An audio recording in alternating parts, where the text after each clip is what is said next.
Well, guys, by the title of this, you know what I'm about to go over, and it's going to be short because it's just me, and I ask that you try to listen to the whole review and hear the points that I'm going to make before you just jump into the comments, and I guess just give me a chance to explain. All right, guys, welcome to the Daily Cup of Genre, the Daily COG, the show where we get to talk about everything in geek and entertainment news, pop culture, that type of thing. I'm Kyle Malone. We're sponsored by Grow Generation, where the pros go to grow. LRMonline.com, Genreverse.com, LRM Genreverse Podcast Network, wherever you get your podcast from, and of course the LRM Online YouTube channel. Like, share, subscribe, thumbs up and down, comments, reviews, all that good stuff would be greatly appreciated. Yes, I'll even appreciate thumbs down because, hey, I'll take the hate clicks and the ad revenue from it. Well, I don't get the ad revenue, the website does. But anyways, I'm Kyle Malone. Christine is out today, not feeling too well, but I really wanted to get this review and also talk about box office numbers again, because the Ghostbusters Afterlife box office numbers they're not a good sign. They're fine. The movie made more than what they expected here in the domestic market, but it's still a low number overall. I'll get to that in a bit, but I guess the first thing I want to say is that I was disappointed in Ghostbusters Afterlife. I seem to be the only person that didn't thoroughly enjoy the movie. However, I'm not the only person with the issues that I'm going to talk about, and also some of the things that I'm going to mention are the things people love the most, but they're not Ghostbusters. They're not things that harken back to that original movie or even its sequel, let alone the real Ghostbusters cartoon, which is something a lot of people claim to love.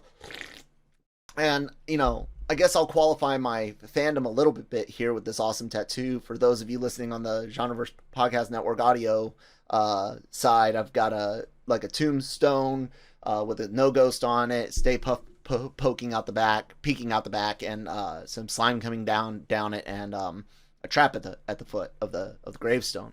And I love Ghostbusters. You guys can see a little bit of stuff on my display behind me, and I think I got images on my that one Kyle Malone on Instagram. But anyways, I'm a fan.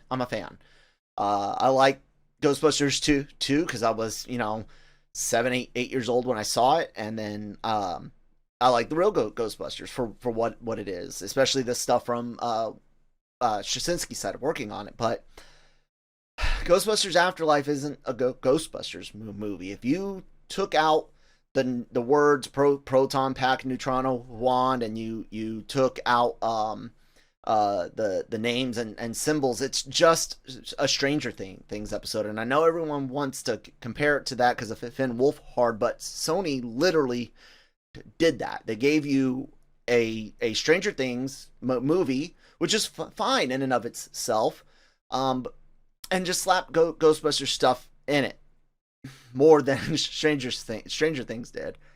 Ghostbusters, the original at its core, is a group of exterminators, a team that goes out and deals with ghosts the same way an exterminator deals with pests, mice or cockroaches or something like that. And there's a lot of fantastical stuff, of course, but there's also a lot of grounded type comedy. There's adult comedy. There's family friendly comedy. A lot of innuendo and stuff like that. It's horror comedy at its core. There's nothing cute in Ghostbusters. Yeah, you could be like the Stay Puft Marshmallow Man in and of himself can be cute until you realize it's just a giant monster. And he only smiles for a second. There's cute moments, but not in the way that you saw with the mini puffs. And then I should also say I don't like the 2016 one, so don't think I'm hating on this. And then like the kid stuff, that's not Ghostbusters at all. You have Oscar as a baby. He's the only like kid character that gets any real attention besides the birthday party, and both of those are in Ghostbusters 2, which of course was helped informed by kids liking Ghostbusters and the cartoon, which is again fine. I like those things, but it's not like Ghostbusters 1. So after the 2016 film Answer the Call was so disappointing in and of itself, because while they at least got the team aspect right, and the some adult humor that went way too far, though it was all executed crappy. There was no heart, there was no soul. Again, it's Ghostbusters slapped onto a different type of comedy. And for those that liked that, it's more confusing than people liking this one, because at least this is competently written. The Afterlife movie is competently written, but not as a Ghostbusters movie. So I was disappointed, because you get like 90 seconds of uninterrupted cuteness with the mini puffs, and then you get this kid's story, mostly just Phoebe, and then spoiler warning if I don't put it in the title. It's her and Egon, and I'm not a big fan of what they did with Egon. I know a lot of people like it. I have my own reasons on why I didn't want to see him on screen again. But the kids, Phoebe and there's no team element. The kids barely work together. We're more concerned about Trevor's romantic feelings towards Lucky than you are seeing the kids become a team. The closest thing you have to a team is Phoebe and Egon, and then sort of at other times Phoebe and Podcast. But it's not really a team; it's a duo, and it's not Ghostbusters. The cuteness, the kid element, the comedy, while they try to go for more dry sarcasm, like you saw in the original, coming out of the mouth of kids, it doesn't quite work as well. And I know some people were like, "Oh, you want all this adult humor, but it's kids," and they did say humpy, and then you do get the Keymaster and Gatekeeper getting it on, but again, there's no Ghost BJ or anything like that. There's no yes, your honor, it's true, this man has no dick.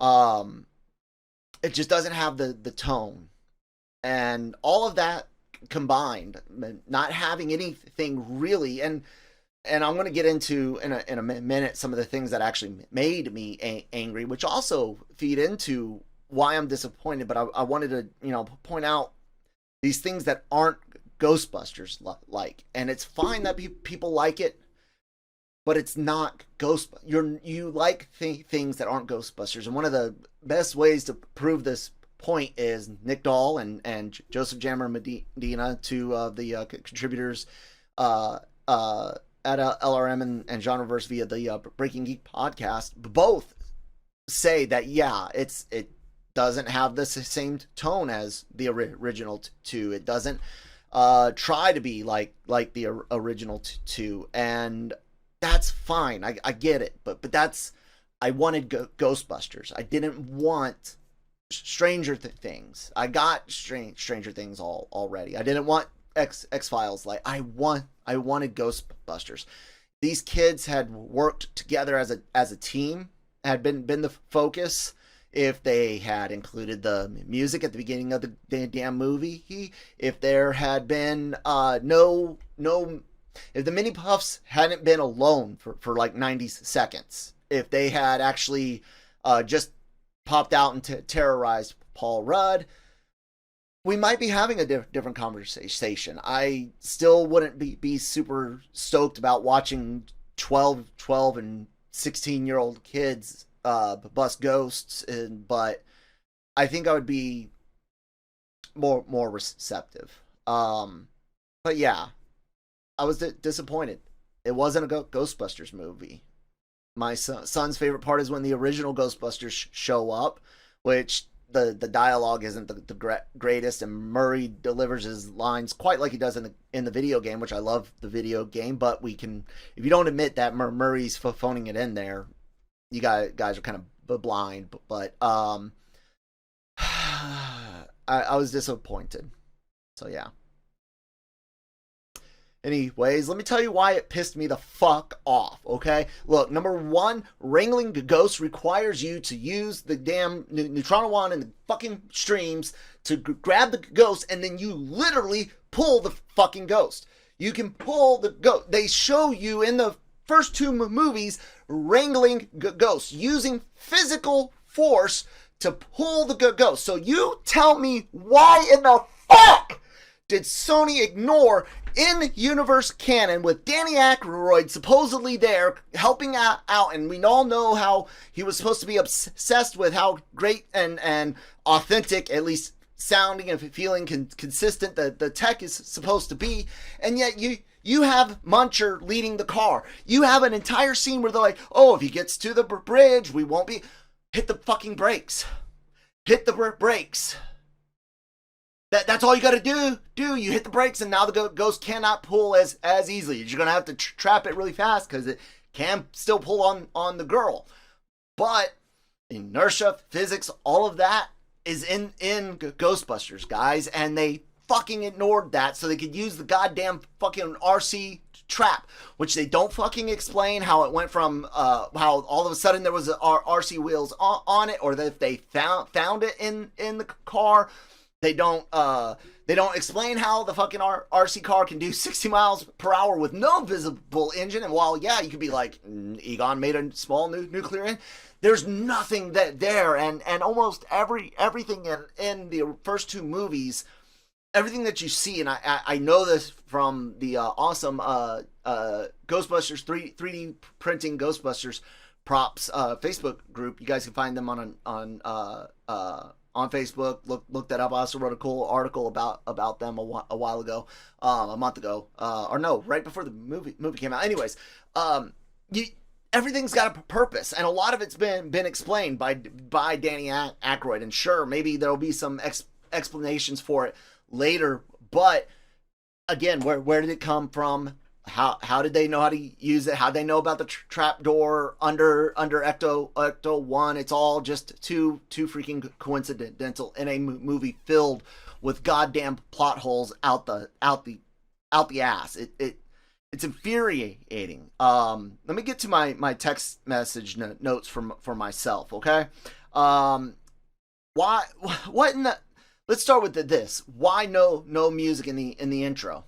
Like at the beginning, you're always supposed to have something going on, something spooky happens, and then here comes the music, then no ghost, and boom, Ghostbusters movie, right? We don't get the fucking song until the end. Sony ignores the song throughout the whole PR campaign, only using snippets in the background, you fucking pansies. And then you don't even use it in the movie the way Ghostbusters is supposed to use the goddamn song. And my God, even the fucking cartoon put the song at the beginning every fucking episode. I already got on the damn car and stuff. The stun gun PKE meter. The only reason they show it at the beginning because it doesn't scare anything off. Egon dies, but it's only shown to say, hey, there is a proton stream in it, so that what's his name podcast can use it later in the movie. And then why is no one cares about ghosts anymore? Yeah, I believe in that. There is no montage, but did you really expect the kids that you're not in a team movie where they get together and decide to go bust ghosts? So no montage, but that's still something important to two of the in canon movies. The pole in the little like hideaway lab, that makes no sense whatsoever. Why would Egon put a fire pole in there? That's impractical. Staircases. How do they get out of the lab? If there's a pole, there's got to be a staircase out. Why put in the pole then? Egon's not the type to get nostalgic for a fucking fire pole. Keymaster and Gatekeeper are awful with their lines when they're talking to each other. Paul Rudd is so underused in this movie. Gozer makeup, it looks like the old TV, like the old original TV where you had to put the makeup on in certain ways to make out facial features. It's kind of goofy looking. It's not really a knock. It's just something that I noticed as a fan of technology and stuff. And then, of course, the thing that pissed me off the most, Egon. Personally, I didn't want him to be on screen partly because Sony fucked up not getting this made back when they had a chance, but also because him and Murray couldn't get shit together. So I'm like, no, let the man rest. Make it for him. Make it even about him with the family and stuff. But why put him on screen? It's so weird on how when some actors die, people are like, yeah, we can never show them again. We can never hear them again. People were freaking out over what is it, Paul Walker in Fast and Furious, like, oh, they used CG and his brother, and so some people were okay with it. Sir Jonesy on Breaking Geek is one that doesn't like the fact that they won't recast Black Panther, T'Challa Black Panther. And then you have Harold Ramis. They're like, nah, we'll put him up there. Tarkin, they put Tarkin up there for Rogue One, and that made some people angry too. So I don't get when it's good and when it's bad to recreate someone or recast someone or whatever. But it's weird, and I didn't like it. But the worst part of it all is goddamn Harry Potter. They fucking copy Harry Potter, and honestly, they're kind of copying Goku and Gohan in the Kamehameha wave against Cell, where the ghost of Goku comes to help steady his son and blast Cell with a Kamehameha wave, and in Harry Potter, Harry throws his spell, and Voldemort throws his spell, and they meet in the middle, and then here in Ghostbusters Afterlife, the Gozer throws its stream and Phoebe throws her stream, and this is right after Gozer just broke 3 streams holding it, and then Egon's ghost appears to steady Phoebe's hands as the other Ghostbusters come to help put Gozer away. It's awful. It's fucking Harry Potter. Sony fucking copy goddamn Harry fucking Potter. What the fuck?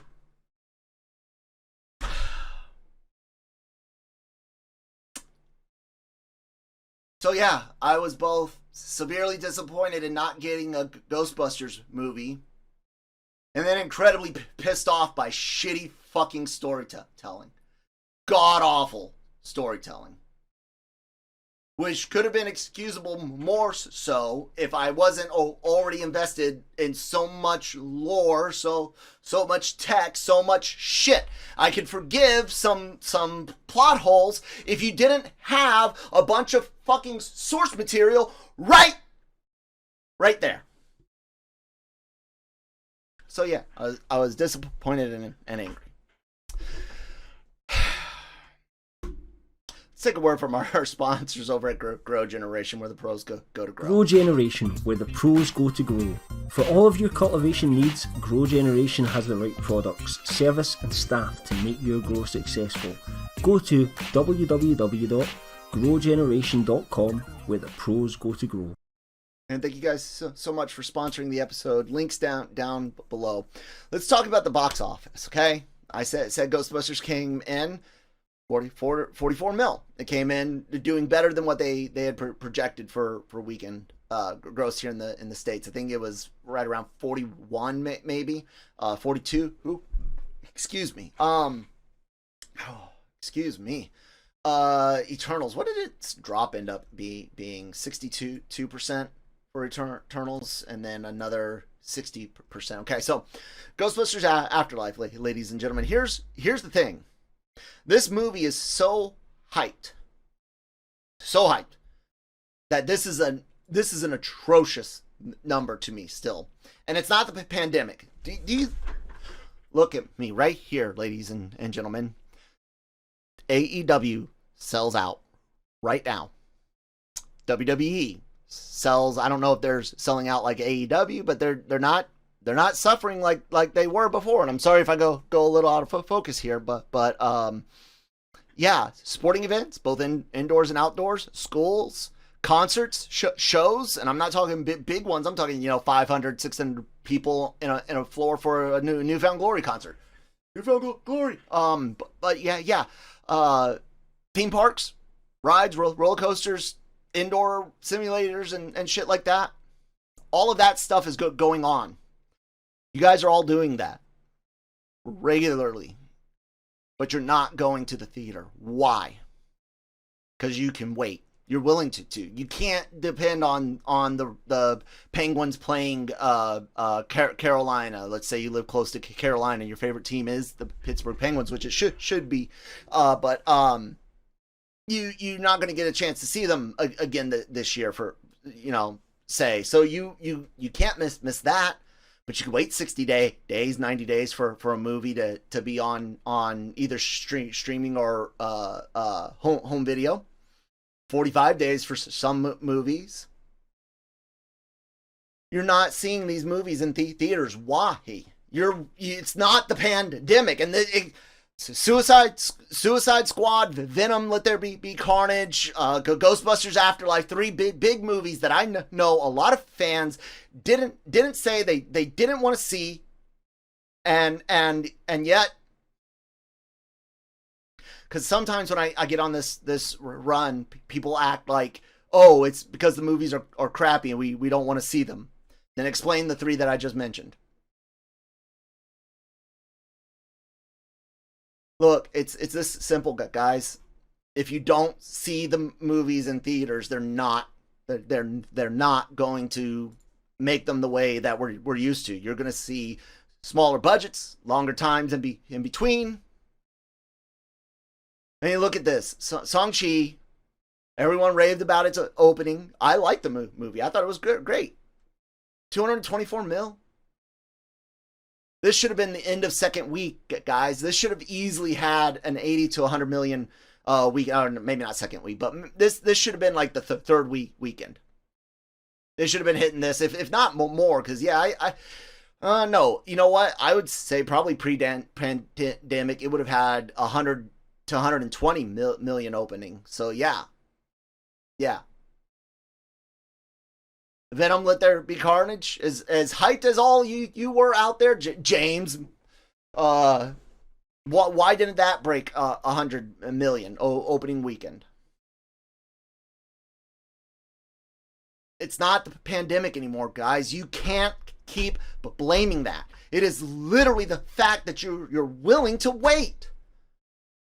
And Disney already mentioned at their Investors Day call that they could and are open to the idea of extending the release window, making it longer. Are you guys going to wait then? Who's going to win the game of chicken? You guys, obviously. But you're going to lose in the long run from a lack of content and a lack of quality content. And I don't mean quality as in just good. I mean the same quality that we get with graphics effects, whether it's CGI or practical, because practical costs money too. And when you cut down budgets, you cut down crew and filming time, which means the local economies that rely on a season that usually brings 200 workers for 8 weeks. Instead, they're only bringing 150 workers for 6 weeks. You guys are only looking at this little micro speck on the screen, and I hate to tell you this, but your choices, they're on a macro level. Yes, whenever you go, man, I really wanted to see Venom, Let There Be Carnage. That makes me sick to my stomach to say, but say you really wanted to see that, and you didn't go to the theater, and you don't have a legitimate health concern, meaning that you're at risk regardless of vaccination status, you're a part of the problem. I know money's tight. I get that. I'm not telling you to go make bad choices, spend money you don't have. I'm not telling you to go watch movies you don't want to watch. I guess I could transition out of the numbers. I'm telling you to support the movies you want to see, the ones that you claim to love, the franchises you claim to love. And if you can't see it in theaters, by God, tell me you're actually buying the DVD Blu-ray. You're actually buying the digital copy, because your pennies from a fucking subscription fee, they're not enough. They're not enough. I'm worried about Spider-Man No Way Home. If it doesn't make over $100 million on opening weekend in the domestic market, America's influence, North American influence, will wane even more. Studios will fight you guys to increase time before it hits home video again.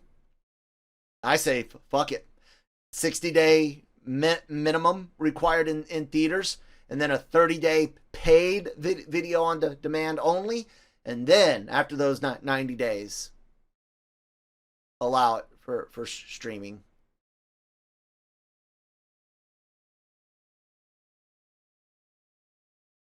I don't. Why am I so upset over this? I don't know why. Maybe it's because I see this is a sign of a symptom of a larger problem. But honestly, I'm afraid of movies dying. I'm afraid of the theater dying. When we went and saw Ghostbusters Afterlife, there was 15 people there, including my wife, myself, and our son Lucas. Pre-pandemic, that we went to an RPX screening after school, 4:30 showing. 15 people on a Friday.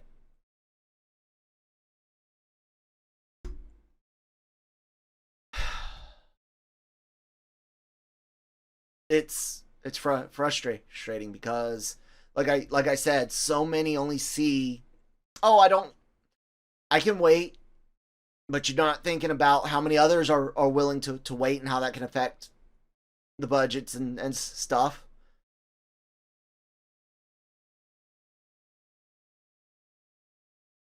I don't know. I do know that I'm gonna go ahead and end the episode though. I appreciate you guys all listening. Hopefully you heard me out for the disappointment on Ghostbusters and can understand that. And like I said, it's a fine movie on its own, but it's not a Ghostbusters movie, and that's what bugs me so badly. And everything people love, including the woman in front of me that literally squealed over the fucking mini puffs. No one squealed in Ghostbusters 1 or 2. No one squeals for Ghostbusters 1 and 2 unless it's a jump scare squeal. Like the heads down in the subway. That was real creepy. Anyways, guys, please check out our website, lrmonline.com, genreverse.com as well. We'll bring you here.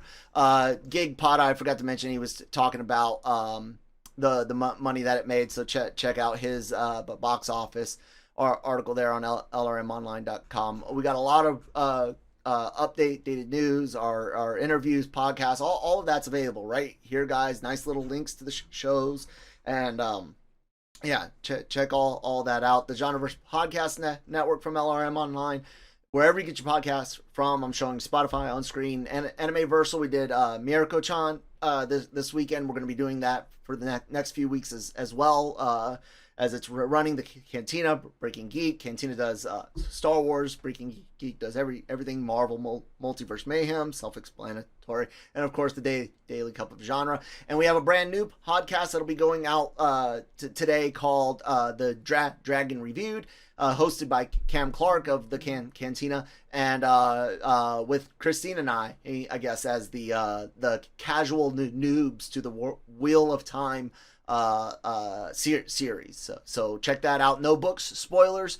Cam's read all the books and kind of asking the appropriate questions to see what Christine and I are thinking. It's really interesting, and I'm sure if you're a fan of the books or just a fan of the show, I think you'll kind of like the format. So yeah, please check that out. And then the LRM Online YouTube channel. All of our celebrity interviews go up here. We're on Zoom interviews, in person stuff, round tables, red carpet interviews. All of our podcasts go up here as well. So guys, check all of that out. And then hopefully Christine and I will be back together on the show tomorrow. But yeah, that's it. Have a good one. Fuck you, Sony.